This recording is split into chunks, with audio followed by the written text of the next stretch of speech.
Hai Sobat Milenial, belakangan ini media sosial sedang dihebohkan dengan pemberitaan mengenai resesi ekonomi yang akan dialami oleh seluruh dunia pada tahun 2023.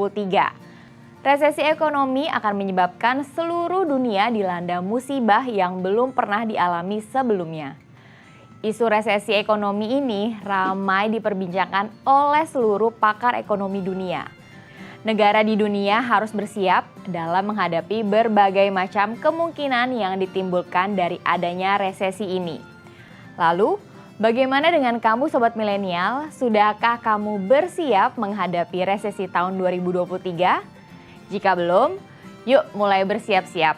Bagaimana caranya? Kita akan membahasnya di Keuangan Milenial kali ini.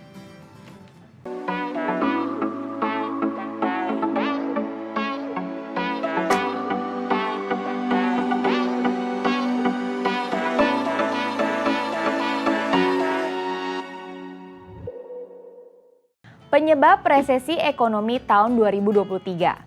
Sobat Milenial, resesi ekonomi dapat dikatakan sebagai sebuah kondisi di mana perekonomian suatu negara tengah dalam kondisi memburuk. Resesi ekonomi dapat terlihat dari pendapatan produk domestik bruto yang negatif, jumlah pengangguran semakin meningkat, dan pertumbuhan ekonomi suatu negara tidak mengalami pertumbuhan secara signifikan dalam kurun waktu berturut-turut. Bank Dunia mencatat resesi 2023 dipicu keadaan saat bank-bank sentral di seluruh dunia secara bersamaan menaikkan suku bunga sebagai respon terhadap inflasi.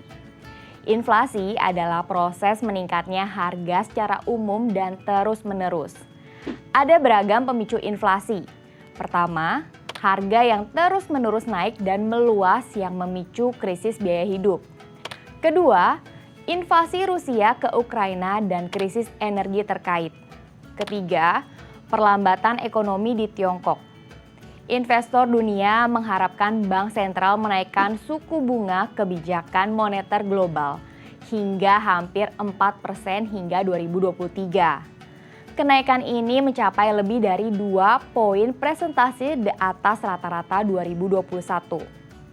Sobat Milenial, studi Bank Dunia mendapati kenaikan suku bunga tersebut dapat membuat tingkat inflasi inti global tidak termasuk energi mencapai sekitar 5% pada tahun 2023, kecuali gangguan pasokan dan tekanan pasar tenaga kerja bisa mereda. Angka ini hampir 2 kali lipat rata-rata inflasi 5 tahun sebelum pandemi. Sementara itu, untuk memotong inflasi global ke tingkat yang konsisten dengan target mereka, Bank Sentral diperkirakan perlu menaikkan suku bunga dengan tambahan 2 poin persentase. Sobat Milenial, jika penaikan suku bunga tersebut disertai dengan tekanan pasar keuangan, maka pertumbuhan produk domestik bruto atau PDB global akan melambat menjadi 0,5% pada tahun 2023. Artinya ada kontraksi 0,4% per kapita. Nah, kondisi inilah yang secara teknis dimaksud dengan resesi global. Di samping naiknya suku bunga, krisis keuangan di pasar negara berkembang dan ekonomi berkembang disebut dapat memicu resesi 2023 bertahan lama. Resiko yang dapat terjadi saat resesi 2023. Sobat Milenial, resesi 2023 beresiko membuat pertumbuhan ekonomi global melambat. Sejumlah dampak resesi yang bisa dialami masyarakat diantaranya adalah kesenjangan sosial antara masyarakat yang berpenghasilan tinggi dan masyarakat penghasilan rendah akan semakin lebar. Kenaikan harga kebutuhan sehari-hari termasuk makanan, pemutusan hubungan kerja massal yang dilakukan oleh perusahaan yang menyebabkan angka pengangguran semakin meningkat. Kenaikan harga pasokan energi hingga meningkatnya angka kemiskinan. Cara bertahan jika terjadi resesi. Pertama, stay liquid. Sobat Milenial, ketika ekonomi crash seperti saat resesi global, apapun yang kamu miliki seperti properti atau mobil akan terkena diskon gila-gilaan. Dan kalau suatu saat kamu butuh uang untuk suatu kebutuhan, tidak akan bisa gunakan dengan cepat. Jika kamu mempunyai aset non-liquid, sebelum ekonomi crash, sebaiknya kamu memindahkannya ke aset liquid atau mudah dikonversikan dalam bentuk uang dengan cepat dan rendah resiko atau tidak mengalami fluktuasi nilai tinggi. Kedua, memiliki tabungan emas. Logam mulia, emas bisa jadi pilihan instrumen investasi untuk menghadapi dampak resesi global. Apalagi dalam sejarahnya, emas termasuk instrumen investasi yang tahan banting terhadap resesi. Emas juga dapat dijadikan sebagai diversifikasi aset. Logam mulia ini disukai karena memiliki sejumlah kelebihan, antara lain dipercaya kebal terhadap inflasi dan nilainya terus naik meski perlahan. Ketiga, fokus dana darurat. Sobat milenial, kebutuhan akan terus ada, sehingga untuk menghadapi situasi seperti ini, kamu perlu mempersiapkan dana darurat. Tanpa dana darurat yang cukup, besar kemungkinan kamu akan kehilangan aset atau terpaksa berhutang untuk memenuhi kebutuhan bulanan kamu karena tidak adanya sumber pemasukan. Pastikan kamu sudah mempersiapkan dana darurat 6 kali atau 12 kali pengeluaran bulanan. Dana darurat penting untuk disiapkan karena ketidakpastian ekonomi masih cukup tinggi dan tidaklah mudah mencari pekerjaan baru dalam waktu singkat seperti pada masa sebelum pandemi. Sesuaikanlah jumlah dana darurat dengan jumlah tanggungan. Karena semakin banyak jumlah tanggungan, maka semakin besar pula dana darurat yang kamu butuhkan. Simpan dana darurat tersebut di instrumen keuangan yang liquid dan rendah resiko seperti tabungan bank, deposito, atau reksadana pasar uang. Lantas, bagi mereka yang belum memiliki tabungan dana darurat, apakah terlambat untuk mengumpulkan dana darurat saat ini? Tentu saja tidak ada kata terlambat ya Sobat Milenial. Alokasikan dana minimal 10% dari pemasukan rutin setiap bulan untuk menabung dana darurat. Dengan melakukannya secara rutin, dana darurat yang terkumpul bisa mencukupi kebutuhan kamu saat dalam kondisi sulit. Mumpung sebelum sampai resesi, kamu masih ada waktu untuk mengumpulkannya ya. Keempat, persiapkan diri jika terkena PHK. Jika hal ini terjadi, kamu perlu mengulas kembali resume diri selama berkarir.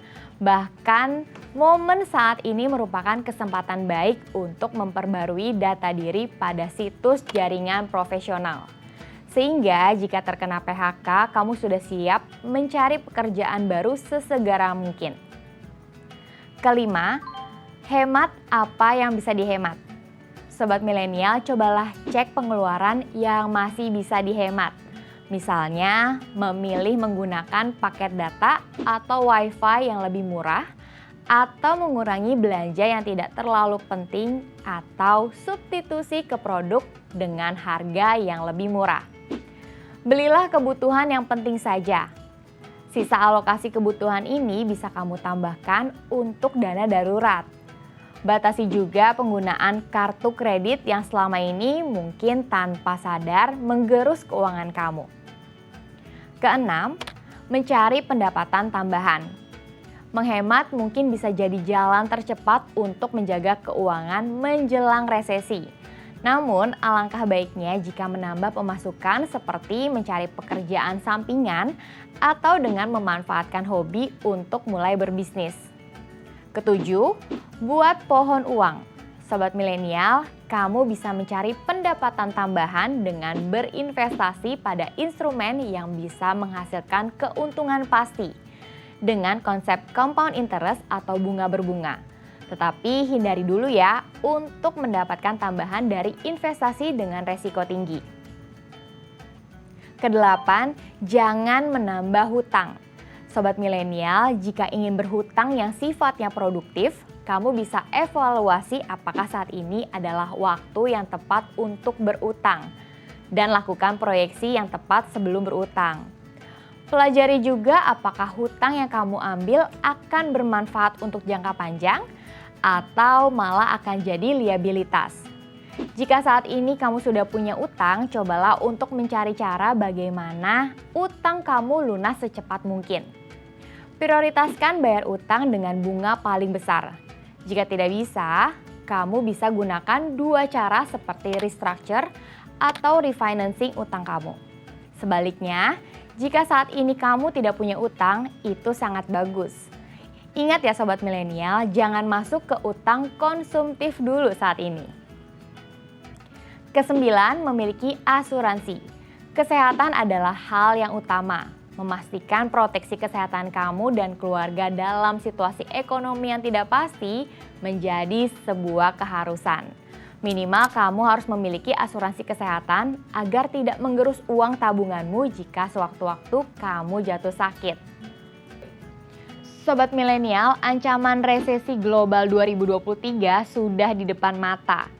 Kondisi ini diperjelas dengan berbagai resiko yang mulai muncul di permukaan. Laju inflasi tinggi, fenomena strong dollar, krisis pangan, hingga perang yang jauh dari kata damai menjadi alasan kuat semua pemangku kepentingan di dunia menyalakan alarm bahaya ekonomi termasuk Indonesia. Dengan memprediksi apa yang mungkin terjadi di masa depan dan melakukan persiapan untuk mengantisipasi resikonya, kamu akan bisa bertahan dalam situasi apapun. If the worst happen, kamu siap. Kalau tidak terjadi pun tidak ada ruginya karena kamu jadi punya banyak tabungan. Yuk sobat milenial, sedia payung sebelum resesi.